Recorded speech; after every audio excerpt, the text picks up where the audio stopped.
রাজনীতি শুধু ক্ষমতার খেলা নয়, অর্থনীতি শুধু সংখ্যার মেলা নয়, সমাজনীতি কেবল তথ্যের জাল নয়, আর দুর্নীতি শুধু শিরোনামে আটকে থাকা কোনো গল্প নয়। যে কথাগুলো আমরা প্রতিদিন শুনি কিন্তু সহজভাবে বুঝতে পারি না, যে সিদ্ধান্তগুলো আমাদের জীবন বদলে দেয় কিন্তু কেউ সহজ করে বলে না, এখানে আমরা চেষ্টা করব জটিল কথাকে সহজ ভাষায় ব্যাখ্যা করতে, অস্পষ্ট বিষয়কে স্পষ্ট করে তুলে ধরতে। এখানে কথা হবে সহজে, প্রশ্ন হবে সোজাসাপটা, যেন আপনি সহজে বুঝতে পারেন, ভাবতে পারেন এবং সঠিক সিদ্ধান্ত নিতে পারেন। আমন্ত্রণ কঠিন কথা সহজে অনুষ্ঠানে, সাথে আছি আমি পারভেজ রেজা।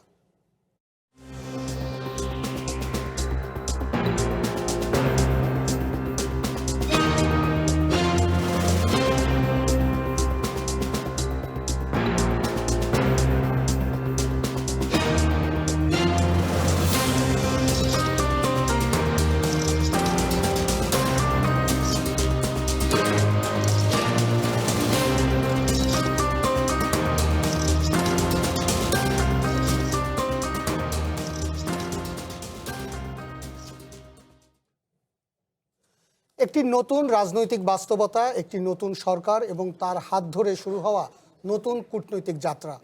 প্রধানমন্ত্রী হিসেবে দায়িত্ব গ্রহণের পর প্রথম বিদেশ সফরে মালয়েশিয়ার রাজধানী কুয়ালালামপুরে পৌঁছেছেন প্রধানমন্ত্রী তারেক রহমান। প্রধানমন্ত্রীর মালয়েশিয়া সফর কেবলই একটি দ্বিপাক্ষিক আনুষ্ঠানিকতা, নাকি বাংলাদেশের অর্থনীতির জন্য এক নতুন টার্নিং পয়েন্ট, তা নিয়ে এখন দেশ জুড়ে চলছে চুলচেরা বিশ্লেষণ। প্রধানমন্ত্রীর এই সফরে 2 বছর ধরে বন্ধ থাকা মালয়েশিয়ার শ্রমবাজার বাংলাদেশিদের জন্য খুলবে কি? প্রধানমন্ত্রীর মালয়েশিয়া সফরের সম্ভাবনা ও বাস্তবতা নিয়ে আজকের কঠিন কথা সহজে। আজ আমাদের স্টুডিও আছেন আন্তর্জাতিক সম্পর্ক বিশ্লেষক ডক্টর আমেনা মহসিন, রয়েছেন প্রথম আলোর কূটনৈতিক প্রতিবেদক রাহিদ এজাজ, আছেন Bangladesh association of international recruiting agency বায়রার সাবেক সহসভাপতি AKM মোয়াজ্জেম হোসেন। আপনাদের সবাইকে স্বাগত জানাচ্ছি কঠিন কথা সহজ অনুষ্ঠানে। প্রথমেই রাহিদ এজাজ, আমরা সবাই একটি সরকার বদলের পর নতুন সরকার প্রথম কোন দেশে সফরে যাচ্ছেন এ নিয়ে নিউজ করি, এ নিয়ে কথা বলি, কিন্তু এটা কি খুব বড় কোনো বার্তা দেয়, নাকি কূটনৈতিক জায়গা থেকে, নাকি এটা একটা মানে আমরা বলার জন্য বলা একটা রেটরিক তৈরি করি? ধন্যবাদ কে অনুষ্ঠানে আমন্ত্রণ জানানোর জন্য। প্রথমবার এসেছি। আপনি যেটা বলছিলেন, প্রধানমন্ত্রী তারেক রহমান গত ফেব্রুয়ারিতে নির্বাচনের মধ্য দিয়ে যে দায়িত্বে এলেন এবং দায়িত্ব নেওয়ার পর 4 মাসের মাথায় এই প্রথমবারের মতো রাষ্ট্রীয় সফরে গেছেন। এবং এই যে মালয়েশিয়ায় উনি সফরে গেছেন, এবং আপনি যেটা বলছিলেন, এটার কি কোনো কনভেনশন বা স্ট্রাকচার ফরম্যাট আছে, না এক এক সময় এক এক রকম করে করা হয়? আমরা যদি সাম্প্রতিক অতীতে দেখি যে ওমরা দিয়েই আমাদের সরকার প্রধানদের সফর অতীতে হয়েছিল। আবার আমরা কখনো কখনো যদি দেখি দক্ষিণ এশিয়ার দেশ, প্রতিবেশী দেশ, এগুলোতে হচ্ছে। আবার গত কয়েক বছর ধরে দেখতে পাই, বিশেষ করে যদি বলি 24 সালের কথা, আমি মানে যেহেতু খুব সাম্প্রতিক, চীন আগে হবে না ভারত আগে হবে, এই ধরনের একটা তর্ক।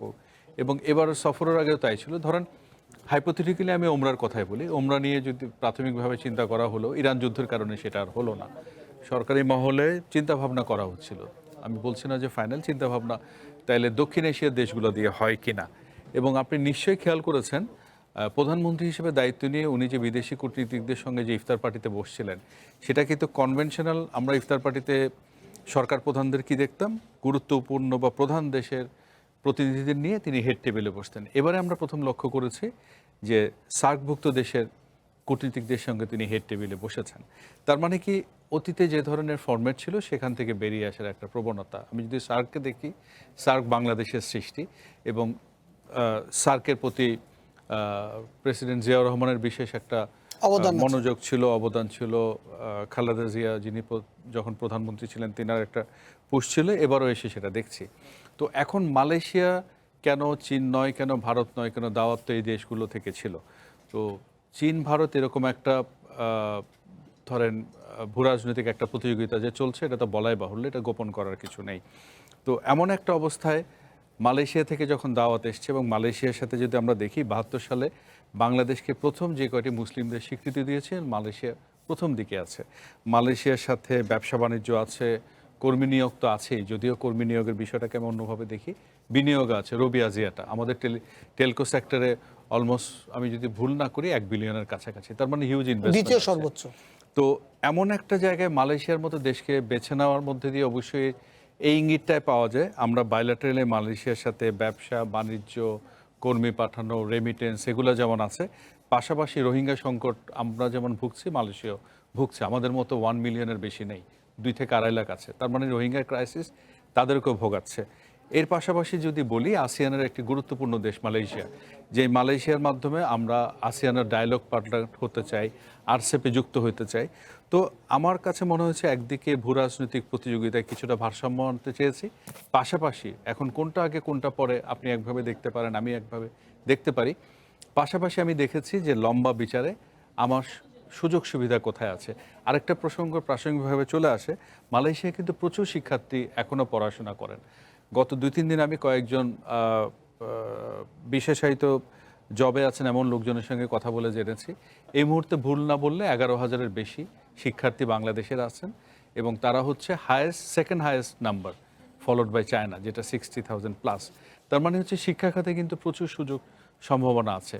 তো সব মিলিয়ে আমি দেখি ভবিষ্যতের কথা যদি চিন্তা করি, বায়োল্যাটারালি এবং রিজিনালি মালয়েশিয়া এমন একটা দেশ যেখানে আমার রিলেশনশিপের একটা বিরাট সম্ভাবনা আছে। তো সেই জায়গা থেকে মালয়েশিয়াকে বেছে নিয়েছেন বলে আমি মনে করি। না, সেই জায়গা থেকে বেছে নিয়েছেন, এবং সেটি একটি অর্থনৈতিক একটি বার্তাও তো আছে, কারণ আমাদের দ্বিপাক্ষিক অনেকগুলো বিষয় মালয়েশিয়ার সাথে জড়িয়ে আছে, বিশেষ করে শ্রম বাজার। আমি সেই প্রসঙ্গে আসবো। ডক্টর আমেনা মোহসিন, আপনার কাছে যদি আসি, যে আপনি রাজনৈতিক সম্পর্ক বিশ্লেষক, বাংলাদেশের সম্পর্কের একটি গতিধারা 15 বছর ধরে আমরা দেখেছি যে বলা হয় যে একটি এক কেন্দ্রিক একটা বিষয় ছিল, তারপরও চায়নার সাথে বা অন্যদের সাথে সম্পর্ক খুব টানাপোড়েন অবস্থায় ছিল, সেটি বলা যাবে না, কিন্তু বাংলাদেশের অনেক কিছুই একটি ভারত নির্ভর একটি সিদ্ধান্ত গ্রহণের জায়গায় ছিল।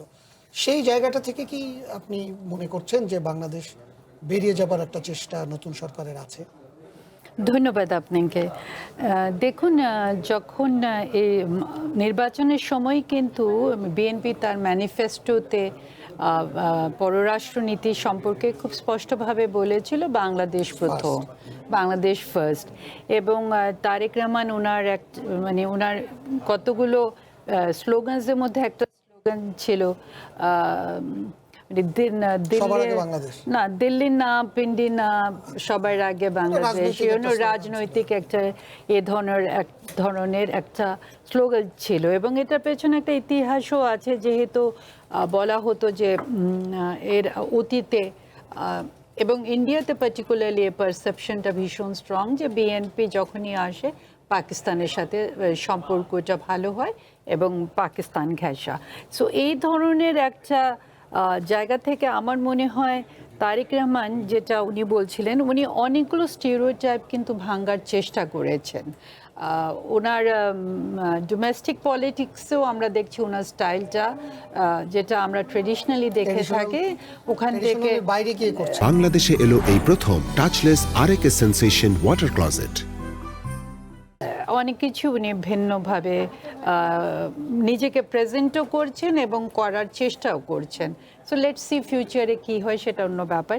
তো এই সময়টায় পার্টিকুলারলি ধরেন আমরা জানি, আমরা যদি ভূ রাজনীতিটাকে বলি, আমাদের আন্তর্জাতিক রাজনীতির ভাষা একটা এখন যে শব্দটা ব্যবহার করি, সেটা হলো মেটা জিও পলিটিক্স। মেটা জিও পলিটিক্স এমন একটা জায়গা যেখানে ধরেন আমি শুধু জিওগ্রাফিকে ভূ রাজনীতি, সেখানে তো শুধু ল্যান্ড মাসটাকে ধরছি কিংবা সমুদ্র এই জায়গাগুলোকে ধরছি, সেখান থেকে বের হয়ে এসে আমি আমার যে সফট পাওয়ারগুলো আছে, যেখানে কালচার আসে, হিউম্যান রিসোর্সেস আসে, সেখানে নারী পুরুষ যুব সমাজ সব কিছুকে নিয়েই অন্তর্ভুক্ত করে আমি এগিয়ে যাব, সে ধরনের একটা জিও পলিটিক্সের কথা বলছি। মানে জিওগ্রাফিকে আমি ঠিক একটা পিস অফ ল্যান্ড হিসাবে দেখছি না, বরঞ্চ এর মধ্যে যারা বসবাস করে সমস্ত রিসোর্সেসগুলোকে নিয়ে, পার্টিকুলারলি হিউম্যান রিসোর্সেস সব কিছুকে নিয়ে আমি একটা ইনক্লুসিভ পলিটিক্সের দিকে যাব, সে ধরনের একটা বার্তা আমরা দেওয়ার চেষ্টা করছি। সো সেই দিক দিয়ে যদি আমি দেখি, এবং দেখেন এখানে মেটা জিও পলিটিক্সও আছে, আবার আমি যদি একেবারে ট্রেডিশনাল জিও পলিটিক্সও বলি, ঠিক আমি একটু ম্যাক্রো লেভেলে যাই, যদি ইরানের সাথে যে ইকুয়েশনটা ইউএসের, সেটাও আমরা দেখছি একটা পরিবর্তন আসছে। তারপরে ভারতের সাথেও মার্কিন যুক্তরাষ্ট্রের এই একটা টেনশন পয়েন্টসগুলো আমরা দেখছি তৈরি হচ্ছে, আবার হচ্ছে না, আবার হচ্ছে, আবার রিলিজও হচ্ছে, but you know it's in a flux. সেটা আমাদেরকে মানে এবং ডোনাল্ড ট্রাম্পের মতো একজন ব্যক্তি যখন ক্ষমতায় থাকেন তখন খুব আনপ্রেডিক্টেবিলিটিও কাজ করে, সেটাও আমাদেরকে স্বীকার করে নিতে হবে। এবং চীনের সাথেও আমরা দেখছি মার্কিন যুক্তরাষ্ট্র ওয়ার্ম আপ করার চেষ্টা করছে, এরকম একটা। এবং তার চাইতে বড় মানে আমি যদি দক্ষিণ এশিয়াতে এসে যাই, রিজনাল লেভেলে আসি, সেখানে দেখেন যেভাবে ভারতের সাথে এই মুহূর্তে বাংলাদেশে একটা টানাপোড়েনগুলো চলছে, লেটস হোপ যে ইট উইল স্মুথ আউট, কারণ এখানে এমন কোনো ইস্যু নেই যেগুলো স্মুথ আউট হতে পারে না আলাপ আলোচনার মধ্যে, সেটাও একটা বড় ব্যাপার আছে। সেই সমস্ত কিছুর প্রেক্ষিতে পার্টিকুলারলি দেখেন এটা বাংলাদেশে যতটুকু আলোচিত হচ্ছে তারেক রহমানের এই ভিজিটটা, ভারতেও একই রকমভাবেই হচ্ছে। এবং সেই জায়গাটাতে আমার মনে হয় মানে এই সরকার একটা প্র্যাগম্যাটিক স্টেপ নিয়েছে, কারণ প্রথম যে সফরটা থাকে সেটা একটা সিম্বলিক ভ্যালিউ থাকে। আর রাহিদ বললেন যে ওমরার কথাটা কি, যে আমি আসলে ওই বলয় সেই বলয়ের বাইরে গিয়ে আমি ফোকাস করছি আমার ইকোনমি, আমার স্বার্থ, আমার শ্রমবাজার, সেটা ইউজুয়ালি আমি এটা শুধু বলার জন্য বলা যে আমি কোথাও যাইনি ভাই, আমি তৃতীয় একটা জায়গায় গিয়ে তারপরে না সেটা না, সেই জায়গাটাতে বলার জন্য বলা আমি বলছি না, আমি বলছি যে এটা মাঝামাঝি অবস্থান, মানে বাংলাদেশ ফার্স্ট, সেটা ঠিক আছে। আমি আমার মানে বাংলাদেশের এখন ধরেন প্রায়োরিটিসগুলো কোন জায়গায়, আমার যদি আমি অর্থনীতি, আই এম শিওর এটা উনি আমাদের চাইতে ভালো বলতে পারবেন, বা রাহিদও এটা বিশ্লেষণ করেছে। আমাদের এই মুহূর্তে ধরেন আমরা অর্থনৈতিকভাবে যে অবস্থায় আছি, সো আমাদের কি দরকার, আমাদের রেমিটেন্সটা একটা স্টেবল জায়গা যাওয়া দরকার। তারপরে রাহিদ যেটা খুব ক্লিয়ারলি বললেন যে আমাদের শ্রম বাজার সেটা এখন স্থগিত হয়ে আছে, এবং অনেক অবৈধ ওখানে ধরেন আমাদের শ্রমিক ভাইয়েরা আছেন যারা বৈধ অপেক্ষায় আছেন, এগুলো আমরা মিডিয়ার মাধ্যমেও দেখতে পাচ্ছি। তারপরে ছাত্রছাত্রীদের ব্যাপার আছে, ইনভেস্টমেন্টের ব্যাপার আছে। তারপরে ধরেন একটা সময় ছিল 70 দশকটাকে আমি যদি ধরি, মালয়েশিয়া এবং বাংলাদেশ মোটামুটি অর্থনৈতিকভাবে একই অবস্থানে ছিল, সেই জায়গাটাতে মালয়েশিয়া একটা মেচিওরিক রাইজ আমরা দেখেছি, তাই না? আসিয়ানে Malaysia has a dominant role to play. তো সব কিছু মিলিয়ে আসিয়ানে ঢুকতেও চাচ্ছে, অনেক বছর ধরে চেষ্টা করছে, বা একটা মানে পার্টনারশিপ সেভাবে যাচ্ছে। সো সেই জায়গাটাতে আমরা দেখছি যে আমরা ট্রেডিশনাল, আমি বলছি না যে কাউকে মাইনাস করি, বাট ইটস মোর লাইক ঠিক আছে আমি আমার ইস্যুসগুলোকে প্রায়োরিটাইজ করছি, এবং আমি এমন একটা দেশে যাচ্ছি যেটা নিয়ে খুব একটা তর্ক বিতর্ক বা ভূ রাজনীতির মানে প্রথম সফরটা সেটা নিয়ে অতটা কথা হলো না। মোয়াজ্জেম হোসেন, আপনি বাইরের সাথে আছেন সাবেক সহসভাপতি হিসাবে, আপনি মানে এই যে মালয়েশিয়ার সাথে আমাদের বন্ধ হলো কেন? আমরা অনেকে জানি বন্ধ হয়ে গেছে, এবার পিছনের গল্পটা কি, বন্ধ হয়ে গেল কেন? এটা কি শুধুই বাংলাদেশের দিক থেকে, এই যে আমরা সিন্ডিকেটের কথা শুনি যে সিন্ডিকেট কয়েকটা গ্রুপ শুধুমাত্র ব্যবসা করতে চেয়েছে, নাকি এর পিছনে মালয়েশিয়ারও একটি গ্রুপের কাজ আছে? আসলে কথাগুলো বলতে গেলে আমার প্রথমে শ্রদ্ধা জানাতে হয়, যেহেতু আমার শ্রম বাজার নিয়ে কথা বলছেন। শ্রম বাজারটা কিন্তু শহীদ রাষ্ট্রপতি জিয়াউর রহমান, স্বাধীনতার ঘোষক, ক্ষণজন্ম মহাপুরুষ, উনি কিন্তু 1976 সালে উনি সৌদি আরব দিয়ে এই ক্ষেত্রটা শুরু করেছিলেন, এবং ম্যাডাম খালেদা জিয়া 1992 সালে মালয়েশিয়ার সাথে এই শ্রম চুক্তির মাধ্যমে এই শ্রম বিনিময়ের উনি চুক্তিটা করেছেন। এবং আমাদের দাবির মুখে ম্যাডাম প্রবাসী কল্যাণ মন্ত্রণালয় করে গেছে। আমি রিক্রুটিং এজেন্ট এবং বাইরাতে আমি 94 থেকে বিভিন্ন সময় কমিটিতে ছিলাম, ইসি কমিটি ছিলাম, জয়েন্ট সেক্রেটারি ছিলাম, সহসভাপতি ছিলাম দুবার, মোশাররফ সাহেব থেকে আরম্ভ করে। তা আসলে মালয়েশিয়া একটা আমাদের অত সুন্দর একটা ভালো মার্কেট ছিল। 92 সালে ম্যাডাম যখন এটা উদ্বোধন করেন তখন কিন্তু আমরা সবাই কিন্তু এই ক্ষেত্রে চায়নি। আমাদের আসলে লাইসেন্স যা আছে এক একজন এক এক দেশ নিয়ে মানে করে, কেউ কেউ সৌদি আরবের কাজ নিয়ে খুব মনোযোগ দিয়ে করে, কেউ কেউ হয়তো মিডল ইস্টে বিভিন্ন করে। কিছু কিছু লাইসেন্স তখন ম্যাডাম যখন উদ্বোধন করে সখানিক লাইসেন্স হবে, তখন আমরা এই মালয়েশিয়ার কাজটা করতেছিলাম খুব অল্প টাকায়, খুব অল্প টাকা। আমার মনে আছে প্রথম বেচ গেছে মাত্র 25,000 টাকায়। কিন্তু এটা 92 থেকে আপনার 2008 পর্যন্ত বিভিন্ন সময়ে মালয়েশিয়ার এই শ্রম বাজারটা বন্ধ হয়েছে, আবার হয়তো 1 মাস 1.5 মাস পর, 1 বছর 1.5 বছর পর আবার ওপেন হয়েছে। যতবারই হয়েছে ভিসা যে সমস্ত লোকের হয়েছে, ম্যান পাওয়ার হয়েছে, অনেকে যেতে পারে নাই যখন তারা মালয়েশিয়া বন্ধ করে দিছে। 2008 পর্যন্ত সুন্দরভাবে লোকজন গেছিল। 2008-এ যখন মালয়েশিয়ান গভর্নমেন্ট বন্ধ করে দেয় তখনও বেশ কিছু লোক ভিসা হয়েছিল, তারা যেতে পারে নাই, স্বল্প, বড় না, এটা কোনো ক্ষতিকর ছিল না।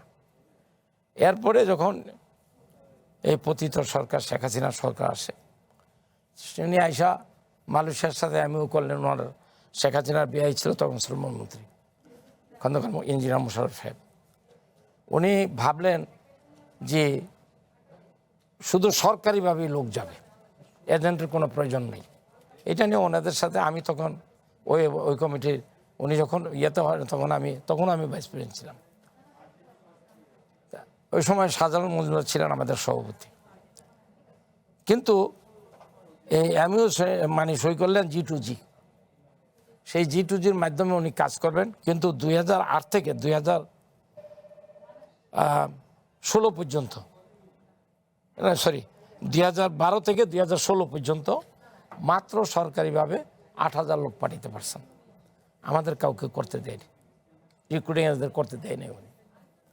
এরপরে আইসা মানে পাঠাতে পারছে কেন? মানে এটা কি এটা ধরনের যে যার কাজ বাইরা বা তারা সহযোগিতা করে না, বাইরাকে তো মানে কাজ করতে দেয়নি।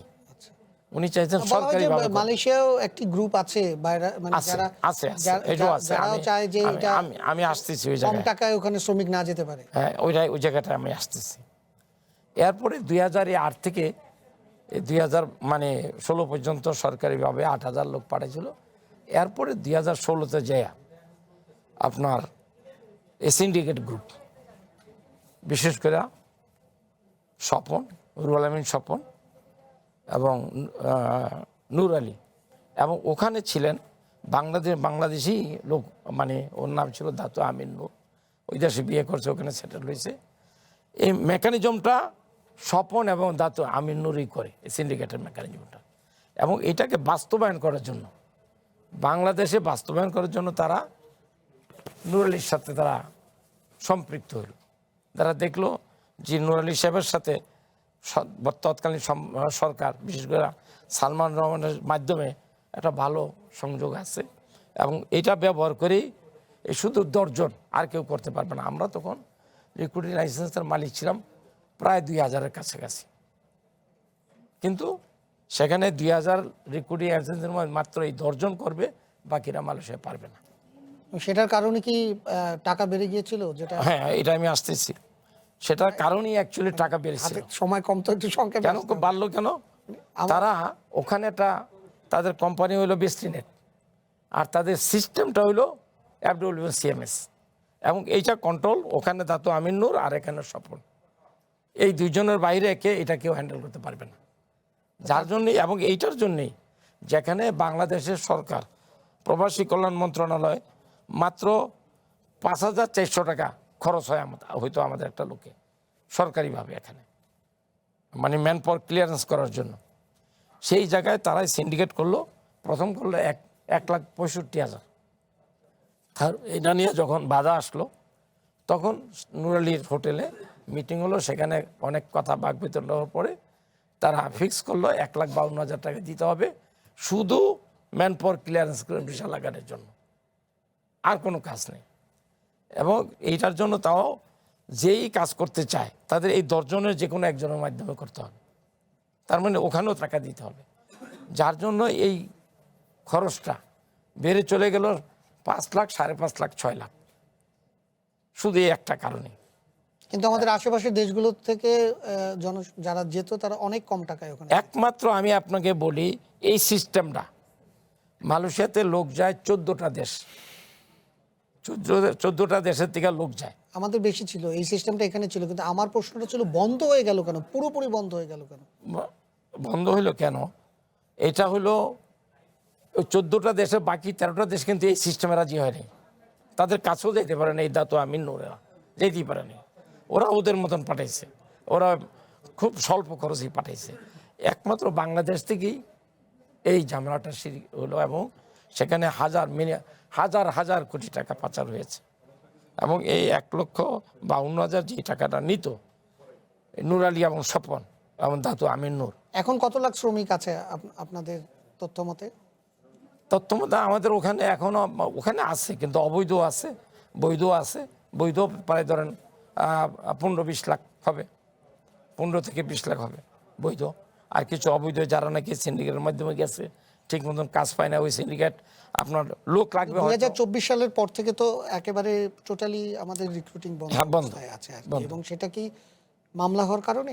না, মামলা হওয়ার কারণ না, এটা কারণ হলো সিন্ডিকেট করতে পারে। মামলাটা তো হলো সঠিক, কারণ মালয়েশিয়া গভর্নমেন্ট কি সিন্ডিকেট করতে চায়? না, মালয়েশিয়ান সরকার চায় না, কিন্তু ওখানে সরকারের ভিতরেও সরকারের বাইরেও তো আমরা এই বিষয়ে বিস্তারিত জানবো, কারণ আমাদের জানার আগ্রহ যেটি হলো যে বাংলাদেশের শ্রমবাজার যেখানে এত বড় একটি সম্ভাবনার জায়গা ছিল, সেটি আপনারা বলছেন সিন্ডিকেটের কারণে একটি সমস্যা তৈরি হয়েছে এবং বেশ কিছু মানবিক পরিস্থিতিও তৈরি হয়েছে, প্রতারণার শিকার হয়েছে হাজার হাজার মানুষ। আমরা মালয়েশিয়ায় গেলেই আমরা মানুষজন ছুটে আসে আমাদের কাছে যে গণমাধ্যমে এই বিষয়গুলো তুলে ধরেন, আমি প্রতারিত হয়েছি। এই গল্প মালয়েশিয়ার অলিতে গলিতে আছে এবং মানবেতর জীবন কাটাচ্ছেন বহু শ্রমিক, এবং যারা বৈধ হতে পারছেন না এই বৈধ অবৈধ এই জায়গাটাতে। সেটা আপনারা এখন কি প্রত্যাশা করছেন এটি আমরা জানবো একটু ছোট্ট বিরতির পরে।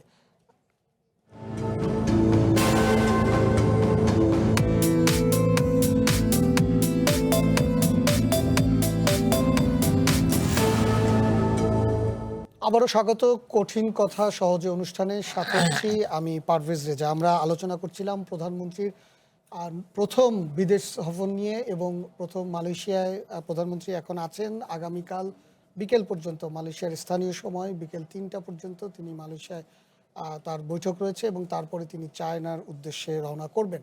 আমি রাইদেজের কাছে আবার একটু যেতে চাই যে মালয়েশিয়ার আপনি বহু বছর ধরে কূটনৈতিক প্রতিবেদক হিসেবে আছেন, দুর্দান্ত সব রিপোর্ট আপনি এর মধ্যে করেছেন বিভিন্ন বিষয়, বিশেষ করে কূটনৈতিক বিষয়। মালয়েশিয়ার এই যে সফরটিতে রয়েছে, এখানে বড় কি ধরনের বিশেষ করে শ্রম বাজার নিয়ে কি কোনো ভালো খবর আসতে পারে বলে আপনার মনে হয় কিনা? কি কি এমইউ বা চুক্তি বা কি কি হতে পারে বলে জেনেছেন? আচ্ছা, আমি গতকাল একটা ব্রিফিং হয়েছিল ফরেন মিনিস্ট্রিতে, যেটা ফরেন সেক্রেটারি করেছিলেন। উনি যেটা বললেন, কালচারাল কোঅপারেশন একটা এমইউ সাইন হবে, আর দুটো এক্সচেঞ্জ নোট সাইন হওয়ার কথা। একটা এক্সচেঞ্জ নোট হচ্ছে কাউন্টার টেররিজম কোঅপারেশন। তো কাউন্টার টেররিজম আমরা জানি মালয়েশিয়াতে বিভিন্ন সময় ধরে বিচ্ছিন্নভাবে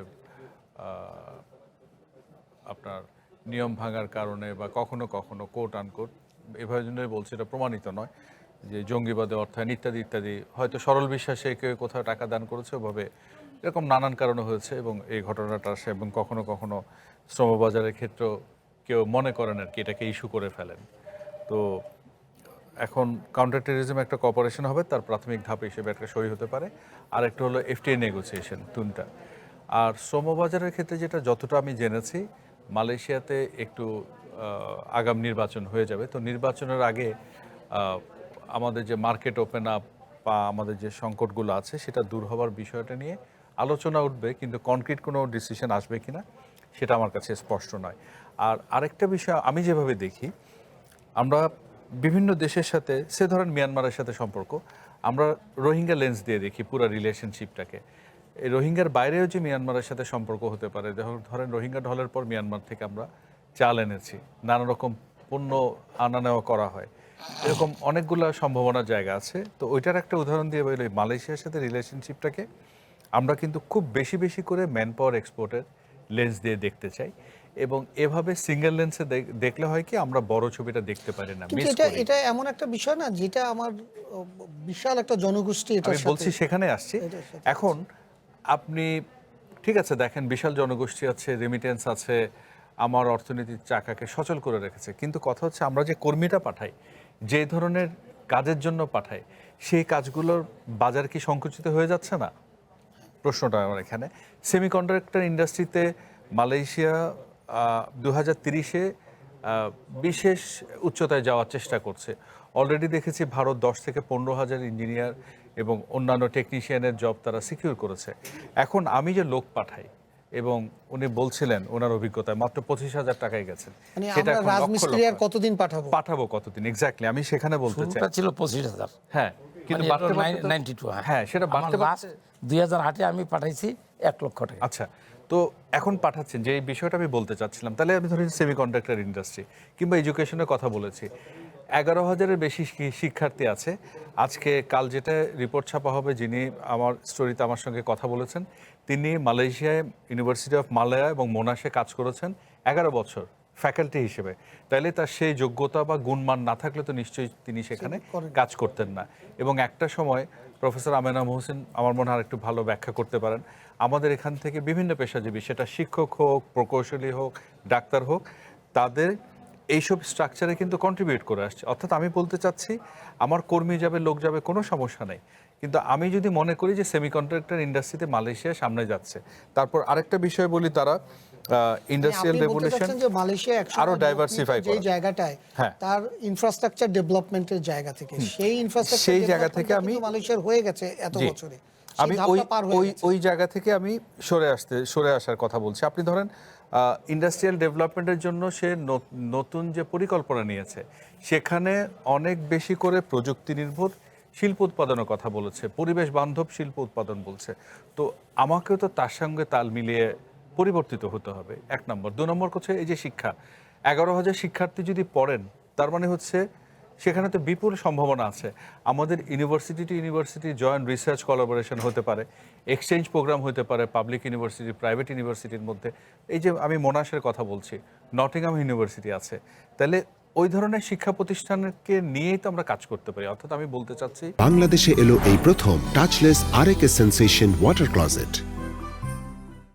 আমি এক কর্মী বাজার এবং ট্রেডিশনাল ওই ওয়ার্কফোর্স পাঠানোর জায়গা থেকে আমি নিজেকে একটু সরিয়ে আনি। এখন ধরুন এই আরসেপে যেতে চাচ্ছি, আমি একটা ট্রেড ফ্রেমওয়ার্কের মধ্যে ঢুকতে চাই, আসিয়ানের মধ্যে ঢুকতে চাই। প্রাসঙ্গিকভাবে একটু ছোট্ট করে বলি, আওয়ামী লীগ সরকারের আমলে 2021-এর দিকে এসে হঠাৎ সরকারের মধ্যে মাথায় ঢুকলো আসিয়ান দেশগুলোর সাথে সম্পর্ক ভালো করব। খুব ভালো কথা। ইস্যু কি জানেন? ইস্যু ব্যবসা বাণিজ্য বিনিয়োগ না, রোহিঙ্গা। এখন মিয়ানমার আসিয়ানের মেম্বার এবং আসিয়ান ফ্র্যাটার্নিটি বলে একটা ইস্যু কাজ করে, যেই জিনিসটা নন স্টার্টার, আপনি আসিয়ান দেশগুলোর সাথে ওই ইস্যু নিয়ে কাজ করলেন, তার মানে হচ্ছে আমার দেখার ভুল, চিন্তার ভুল। তো ওই জন্যই বলছি কর্মী পাঠাবো। কর্মী পাঠানো হচ্ছে কর্মীর অধিকারগুলো, বেতনটা, সুরক্ষাটা, এইগুলো নিশ্চিত করাটা বোধহয় বেশি জরুরি। দক্ষ কর্মী তোলাটা, রাতারাতি হয়তো আমি সাংঘাতিক স্কিল করতে পারবো না, কিন্তু এখন যেভাবে আছে সেই স্কিলের লেভেলটা যদি যাতে বাড়ানো যায়। অর্থাৎ আমি বলতে চাচ্ছি, আর ছোট প্রাসঙ্গিকভাবে বলে শেষ করে দিব, প্রধানমন্ত্রী তারেক রহমানের সঙ্গে কালকে 3টা বিজনেস সেক্টরের মিটিং আছে। একটা এমএমসি পোর্টস, যারা পোর্ট অপারেশন করে, লার্জার পোর্ট অফ ট্রান্সশিপমেন্টের কাজ করে। দেন এয়ার এশিয়া তো আমরা জানি যে এভিয়েশন সেক্টরে মাল্টিন্যাশনাল গ্রুপ। দেন হচ্ছে পেট্রোনাস, আমাদের পেট্রোনাসের মতো বেসরকারি খাতের বড়। আমাদের 3rd টার্মিনাল হচ্ছে, সেখানে নিশ্চয়ই আমি আশা করবো এয়ার এশিয়ার সাথে কার্গো হ্যান্ডেলিং হতে পারে, এয়ার অপারেশন হতে পারে, সেখানে কথাবার্তা হবে। এমএমসি পোর্টের সাথে নিশ্চয়ই বন্দরের বিনিয়োগ বা কোনো না কোনোভাবে হবে। আর লাস্টলি পেট্রোনাস এর মাধ্যমে কিন্তু মালয়েশিয়ার জ্বালানি প্রতিষ্ঠানগুলো অনেকগুলো ছোট ছোট প্রতিষ্ঠান করেছে, সেখানে গ্রিন এনার্জি নিয়ে কথা হতে পারে। এই মুহূর্তে আমি যদি ভুল না করি এলএনজির ওয়ান অফ দ্য ক্লায়েন্ট মালয়েশিয়ার আমরা, এবং মালয়েশিয়া এবং কিন্তু আমাদের অফশোর ব্লকিং এ পেট্রোনাসকে এঙ্গেজ করা, অর্থাৎ এই পোর্ট হতে সাথে পারে। যেটা আমি বলছিলাম যে মালয়েশিয়া কিন্তু আমাদের খুব কাছের একটি দেশ এবং যাদের প্রচুর তেল গ্যাসের তাদের নিজেদের উৎপাদন আছে, এবং বিনিয়োগ আছে, এই সোর্সটাকে আমরা কাজে আমদানি লাগাতে নেই। পারি। তো সেই জন্যই বলছি, এই যে আমি ইনভেস্টমেন্টের কথা, টেলিকম সেক্টরে রবি আজিয়াটার কথা বলছি, তাহলে এয়ারপোর্ট হতে পারে, পোর্ট হতে পারে, দেন এনার্জিতে হতে পারে, অফশোর ব্লকের টেন্ডারের ক্ষেত্রে। তো আমরা যদি এগুলো খুব প্ল্যান করে আগাতে পারি, তাহলে আমি তো এখানে যথেষ্ট সম্ভাবনা দেখি।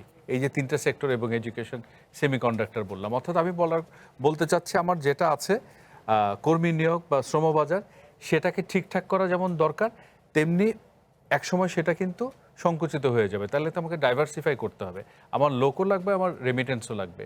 তো এই বিষয়গুলো নিয়ে বোধহয় আমাদের মনে হয় কি খুব সমন্বিতভাবে চিন্তা করে এগুনোটা সময় এসে গেছে। আমিনা মুহসিন, আমি আন্তর্জাতিক সম্পর্কের জায়গা থেকে বলবো আর কি, যে তার যেটি বাইরার সাবেক সভাপতি বলছিলেন যে মালয়েশিয়ার শ্রম বাজার উন্মুক্ত হয়েছিল জিয়াউর রহমানের আমলে এবং তিনি এই নিয়ে কাজ করেছিলেন। না, মালয়েশিয়ার শ্রম বাজারটা 92-তে ম্যাডাম খালেদা জিয়ার আমলে, কিন্তু বাংলাদেশের শ্রম বাজার যেটি আপনি এর আগে আর জিয়াউর রহমান শুরু করেছেন 76-এ সৌদি আরব।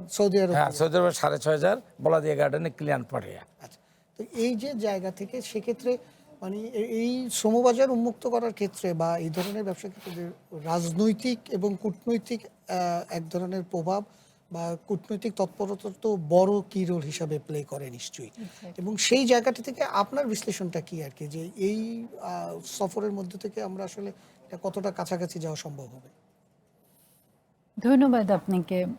দেখেন, বাংলাদেশের যারা মানে ধরেন যে এম্বাসিজ বা আছে বাইরে, তাদের তো একটা মেজর রোলই থাকে। যেই দেশে যেই জিনিসটার উপরে অগ্রাধিকার থাকে এবং সেই জায়গাটাতেই তারা ফোকাস করে। আমরা বিভিন্ন মিডিয়াতে দেখছিলাম যে আমাদের যারা শ্রমিক ভাইরা আছে তারা বারবারই একটা কথা বলছে যে বাংলাদেশের মেশিনগুলো ঠিক সেভাবে তাদের ব্যাপারে তৎপর নয়, সেটা একটা কমপ্লেনে তাদের জায়গা ছিল। But at the same time যে কথাটা বলা হচ্ছে যে এখানে অনেকে অবৈধভাবে আছে, যে প্রশ্নটা বোধহয় আপনি ওনাকে করার চেষ্টা করছিলেন। সো যদি প্রপার ডকুমেন্টস না নিয়ে আমি যাই, সেখানে তো ধরেন অন্য একটা দেশে এটা কিন্তু একটা ব্যয়বহুল ব্যাপার। আপনি একটা লেবার অ্যাটাচি থাকলেও এটাকে রেগুলারাইজ করা এবং এখানে সেই দেশেরই তো লিগ্যাল ফ্রেমওয়ার্কের মধ্যে আমাকে চলতে হবে। সেখানে ধরেন এই সফরটাতে যেটা রাহিদ বলার চেষ্টা করছিলেন, যে আমরা নতুন কিছু ওরকম না পেলেও, মানে বড় ধরনের এক্সপেকটেশন না তৈরি করলেও, অ্যাটলিস্ট যখন একটা সামিট লেভেল হেড অফ গভর্নমেন্টের একটা মিটিং হচ্ছে, সেখানে আপনি যদি প্রবলেমটা অ্যাটলিস্ট টেবিলে এজেন্ডা হিসাবে আনেন এবং এই জিনিসগুলো ডিসকাশন করেন, ভাঙার সম্ভাবনা আছে, মানে একটা আইস ব্রেকিং যেটা আমরা বলি না, সেই জায়গাটাতে কিন্তু আমরা যেতে পারি। কারণ এটা তো ঠিকই যে রাহিদ ইজ অ্যাবসলিউটলি কারেক্ট, যে ধরেন এখন 4th ইন্ডাস্ট্রিয়াল রেভলিউশন আমরা এসে গেছি, সব অটোমেশনের জায়গায় এবং বিভিন্ন কনসেপ্টসের সাথে আমরা নতুনভাবে পরিচিত হচ্ছি। সেই বাস্তবতা নিরিখে আমাদের এই শ্রমিকরা কতটুকু সেটার জন্য তৈরি আছে সেটাও তো আমাকে দেখতে হবে। এবং এটাও দেখেন, এটাও একটা সত্যি কথা যে বাংলাদেশে যে এত একটা বড় জনসংখ্যার যে আনস্কিল লেবার আছে, এটা অনেক সময় না, আমি অনেক বিভিন্ন রাষ্ট্রদূত বা হেড অফ মিশনদের সাথে যখন বাংলাদেশেও কথা হয়, ওরা প্রায় বলে যে ইউ হ্যাভ টু, মানে আমাদেরকে নিজেদেরটা আগে ঠিক করতে হবে, হোম রাইট, মানে এই জায়গাটায় আমি কি ধরনের শ্রমিক পাঠাচ্ছি সেটা, মানে এবং তার চাহিদাটা কি, এবং অনেকে কিন্তু প্রতারণার শিকার হয়েছে। আমরা নিজেরা মালয়েশিয়াতে যে দেখেছি ওরা যে ধরনের জীবনযাপন করে এবং খুবই, এবং এই সংখ্যাটা অনেক বড়। ওই যে বলে না ডার্টি ডেঞ্জারাস, আরেকটা ডি আছে, ডার্টি ডেঞ্জারাস আরেকটা যেন কি ডি আছে, আমার ঠিক মুহূর্তে মনে পড়ছে না, মানে এই ধরনের কাজগুলো ওদেরকে দিয়ে করানো হয়। সো এই জায়গাটা তো মানে এটা তো সরকারের দায়িত্ব যে যারা যাচ্ছে তারা যেন একটা সেফ ওখানে আবাসটা পায়। সো এটলিস্ট ওই জায়গাটা যেন একটা রেগুলারাইজ করা যায়, কিংবা ধরেন যারা ওখানে আছে সবাইকে হয়তো রেগুলারাইজ করা যাবে না, কিন্তু তাদেরকে ফেরত এনে আমাদের তো এখানে সেই মানে তাদেরকে সেই স্কিলটা তো আমাদেরকে দিতে হবে। সেই জায়গাটা আমাদেরকে, আমার মনে হয় দ্যাট আমাদেরকে অনেক কনসেন্ট্রেট করা ব্যাপার আছে। কারণ দেখেন, এটা শুধু আমাদের, আমি সকলের প্রতি পূর্ণ শ্রদ্ধা রেখে বলছি, এইভাবে যখন মানে সিন্ডিকেটের মাধ্যমে অনেকে বাইরে যায়, তাদের হাতে প্রপার ডকুমেন্টস থাকে না, কিংবা তারা ওখানে যে দেখে, ল্যান্ড আপ করে দেখে যে মালিক নেই, কিছু নেই, সেটা তো বাংলাদেশের ইমেজের জন্য ক্ষতিকর হয়ে দাঁড়ায় না? সো এই জিনিসগুলোকে আমাদেরকে মাথায় রাখতে হবে। But at the same time আমি এটাও মনে করি দ্যাট এইখানে একটা ডিপ্লোম্যাসির একটা বড় রোলও থাকে, সেটা আছে। না, সেই বিষয়ে যাব আমরা, একটু বিরতিতে যাব, কিন্তু বিরতির পরে যে বিষয়টি নিয়ে আলোচনা করতে চাই যে চায়না সফর শুরু হবে এবং আগামীকাল বিকেল থেকেই শুরু হবে প্রধানমন্ত্রীর, সেটি সহ আসলে বাংলাদেশ এবং ভারতের আসলে রিলেশনটা কোন জায়গায় গিয়ে দাঁড়াচ্ছে। বাইরের কাছে প্রশ্ন থাকবে যে আসলে আমরা কেন দক্ষ জনশক্তি কি আদৌ কি সেদিকে নজর দিচ্ছি, না শুধুমাত্র নিজেরা কিছু টাকা ইনকাম করব, বাইরের কনসেন্ট্রেশনটা শুধুমাত্র সেই জায়গায় কিনা। থাকুন আমাদের সাথে, ফিরছি ছোট্ট একটু বিরতির পর।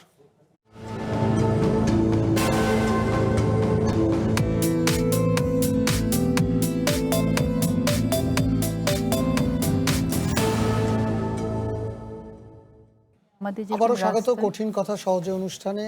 সাথে আছি আমি পারভেজ রেজা। আমরা আলোচনা করছিলাম প্রধানমন্ত্রীর প্রথম বিদেশ সফর নিয়ে। প্রধানমন্ত্রী আছেন মালয়েশিয়ায়, আগামীকাল তিনি চায়নায় যাবেন।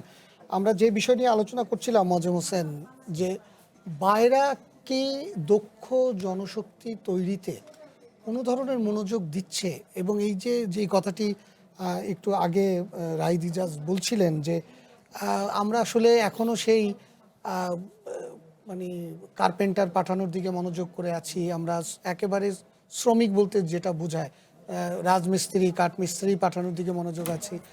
দক্ষ জনশক্তি তৈরি করার জন্য বাইরা যদি ব্যবসাটা চায়, তাহলে ওই জায়গায় তো তাদেরও করণীয় আছে। না, এটা অবশ্যই এটা প্রয়োজন, কারণ দরকার, এটা অত্যন্ত প্রয়োজন। আমি এটা পরে আসতেছি। আমি আগে মালয়েশিয়ার ব্যাপারটা আরেকটু ক্লিয়ার করতে চাই। সেটা হলো আপনি যেটা বললেন যে একটা মামলা আছে, মামলা মালয়েশিয়া থেকে চাপ দিয়েছে মামলাটা প্রত্যাহার করার জন্য।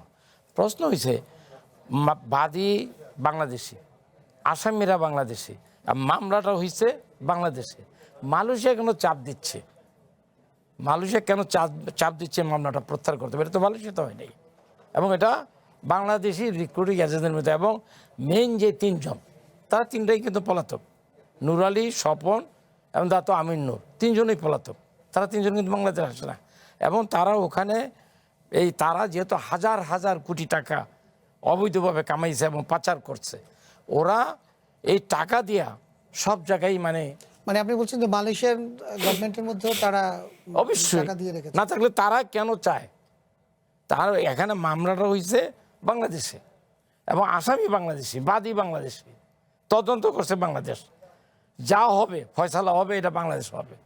কিন্তু মালয়েশিয়া কেন হচ্ছে? ওই সিন্ডিকেট, ওই তিন সিন্ডিকেট, তারা মালয়েশিয়া থেকে ওই জাতীয় আমিনুর দেয়া, ওখানে তো শোনেন দুর্নীতিবাজ তো সারা দুনিয়াতে আছে, আর দুর্নীতিবাজ কিন্তু কোনো দেশ নাই, তো ওখানেও আছে, ওখানেও আছে যারা এটা ঘুরোচ্ছে। তাহলে সেই সিন্ডিকেট কি আপনারা এবার মনে করেন যে ভাঙবে? না, সিন্ডিকেট না ভাঙলে এই দেশের গরিব মানুষ বঞ্চিত হবে, প্রতারিত হবে, এটা 100%।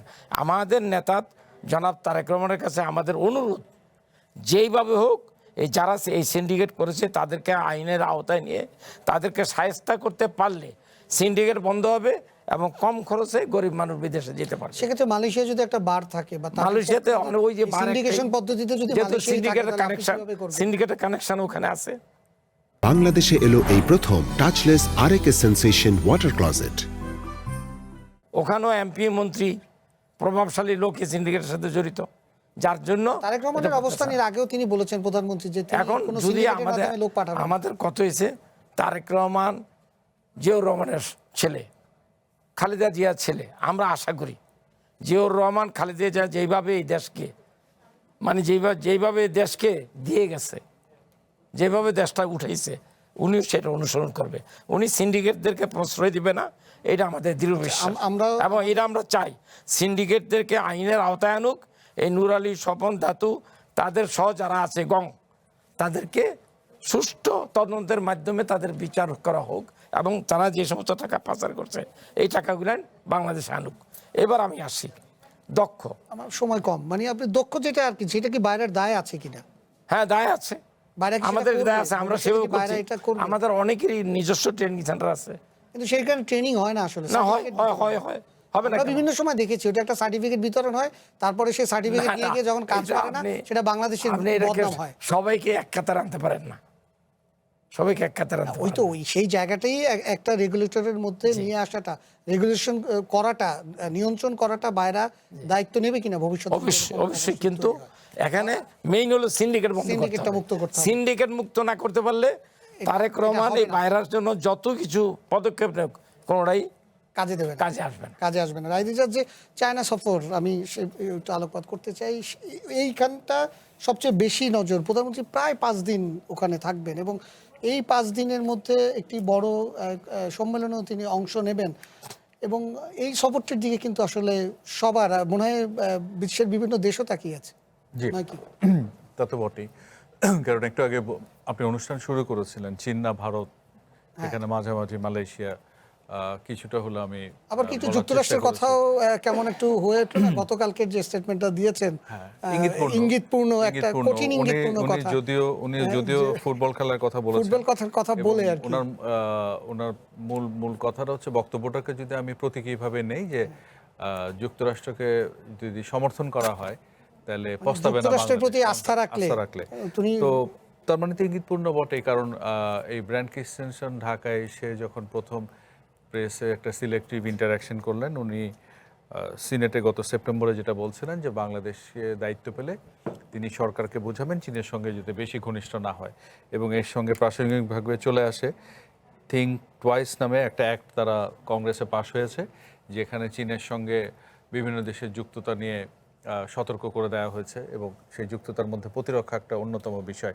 এবং আমরা যে রেসিপ্রোকাল ট্যারিফের জন্য আর্ট নামে যে চুক্তিটা সেটা করেছি, সেখানেও কিছু বিষয় আছে। সেখানেও কিন্তু এই সামরিক চুক্তির স্টেট কথা যদি বলা আছে। যুক্তরাষ্ট্র কি বললো সারা বিশ্বের নজর, তার চেয়ে আমাকে যদি বলেন আমি কিভাবে দেখি, আমি দেখছি এভাবে। প্রথম তো উনি কাল প্রধানমন্ত্রী তারেক রহমান চলে যাবেন চীনের দালিয়ানে, সেখানে উনি 23-24 সামার দাভোস বলে ওয়ার্ল্ড ইকোনমিক ফোরামের যে অ্যানুয়াল মিটিং সেটাতে অ্যাটেন্ড করবেন।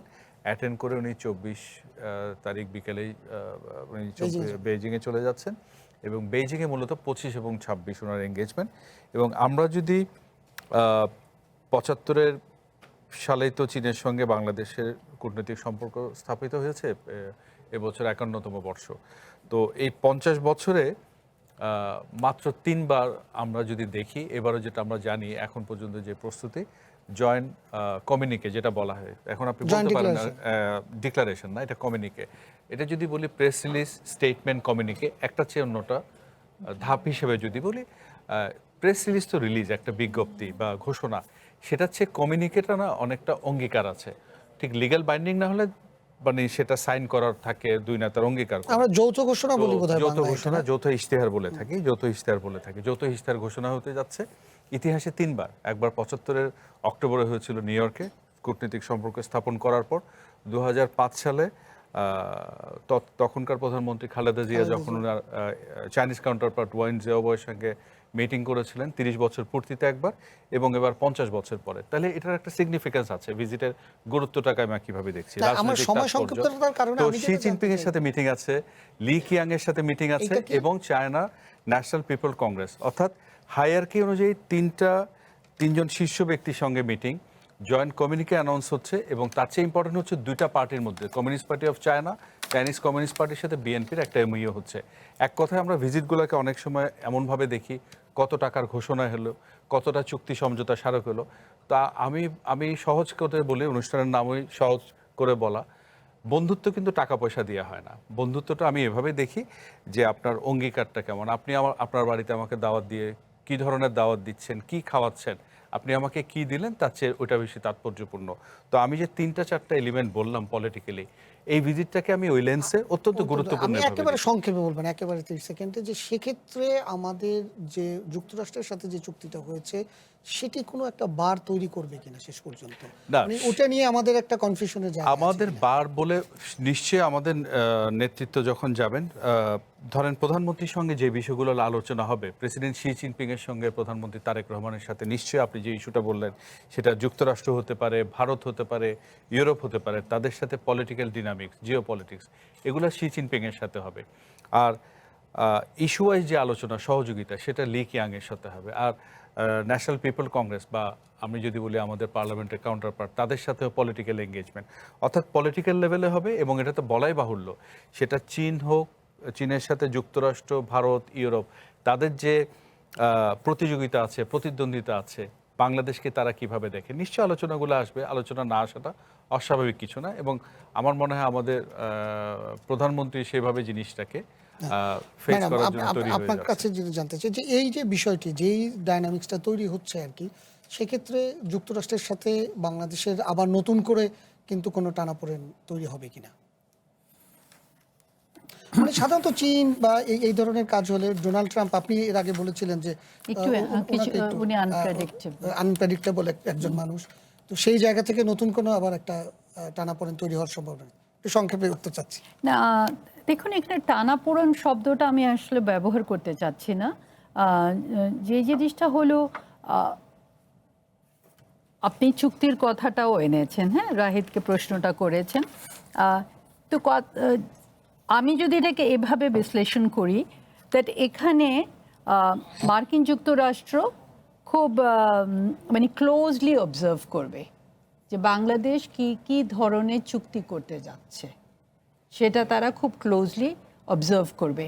এবং দেখেন, চীনেরও কিন্তু এক ধরনের আমরা দেখছি পরিবর্তন আসছে, কারণ এই যে 50 বছর তাদের বাংলাদেশের সাথে পূর্তি হলো সম্পর্কে, এই উপলক্ষে কিন্তু তারা এখন পিপল টু পিপল কন্ট্যাক্টের কথা বলছে। এর আগে কিন্তু চীন ঠিক এভাবে ডিপ্লোম্যাসিতে এগিয়ে আসতো না। এবং এটা নিয়ে একটা বইও প্রকাশ করা হয়েছে, বাংলাদেশ এবং চায়নার সম্পর্ক, এবং সামনে 50 বছরে কী ধরনের হতে পারে এবং কী ধরনের কোঅপারেশন হতে পারে, কোন কোন লেভেলে হতে পারে। ধরেন এডুকেশন আছে, হেলথ আছে, সেটা তো আছে। আমার যেটা জায়গাটা না, আমি যে কথাটা আপনাকে বলার চেষ্টা করছি সেটা হলো, আমি এই কথাটা একটু বলে নিই, যে সেখানে কিন্তু বাংলাদেশি স্কলার্সরাও কন্ট্রিবিউট করেছে, চীনের স্কলার্সরাও কন্ট্রিবিউট করেছে, কিন্তু প্রথম একটা যৌথভাবে বই প্রকাশিত হয়েছে। সো দ্যাট শোজ দ্যাট চীনের মধ্যে একটা প্যারাডাইম শিফট আসতেছে। সেই জায়গাটা থেকে আমি বলছি যে হ্যাঁ, মার্কিন যুক্তরাষ্ট্র খুব ক্লোজলি অবজার্ভ করবে যে আমরা কী কী ধরনের চুক্তি করছি না করছি। But at the same time মার্কিন যুক্তরাষ্ট্র যেহেতু একটা global power and it is smart enough, সে এই ধরনের, মানে এই বাংলাদেশের তো এটা তো কখনো হয় না যে আপনি এক দেশের সাথে সম্পর্ক করলে আরেক দেশকে আপনি সরিয়ে দিচ্ছেন। এবং বাংলাদেশেরও ডিপ্লোম্যাসি একটা ম্যাচিউর স্টেজে আসছে, যেটা রাহিদও বলার চেষ্টা করছিলেন, যে আমরাও আমাদের দিক থেকে এই ব্যাপারে সতর্ক থাকবো, দ্যাট আমরা we will not put all our eggs in one basket. So একটা মধ্যপন্থা আমরাও নেব, সেই জায়গাটাকে দেখেই আমরা এগিয়ে যাব। তারপরে সেটা যেতে হবে। আমরা আজকে আলোচনাটা এখানেই শেষ করব এবং আগামী কয়েকদিন আমরা প্রতিটি পদক্ষেপে এই বিশ্লেষণগুলো করার চেষ্টা করব। প্রধানমন্ত্রীর এই সফরটি, বিশেষ করে চায়না সফর শুরু হবে আগামীকাল থেকেই, এবং প্রতিটা পদক্ষেপ যেটি সবাই নজর রাখছেন যে এই সফরের মাধ্যমে আসলে বাংলাদেশের কূটনৈতিকভাবে পররাষ্ট্র নীতির মাধ্যমে কোন জায়গায় চলে যায়। আজকের মতো এখানেই শেষ করছি। আমরা চেষ্টা করেছি জটিল বিষয়গুলো সহজ করে বলতে, কারণ সুশাসন, সুব্যবস্থা, গণতন্ত্র টিকে থাকে প্রশ্নে, আর পরিবর্তন আসলে বোঝা